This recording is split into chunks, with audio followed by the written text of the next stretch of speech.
Je crois que si on n'a pas à l'esprit quelques éléments historiques, eh bien on peut imaginer que c'est une visite banale. Or, il s'agit d'un événement considérable pour l'île de la Réunion.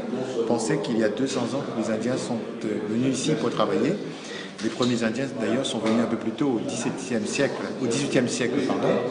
Alors, c'est un événement considérable puisque depuis cette période, donc depuis 200 ans, aucun ministre indien n'était venu rendre visite à ces originaires de l'Inde. Il s'agit de Réunionnais désormais, qui sont donc français et puis aussi européens, qui appartiennent à l'ensemble européen. Néanmoins, depuis 200 ans, il n'y avait pas eu de visite de cette nature.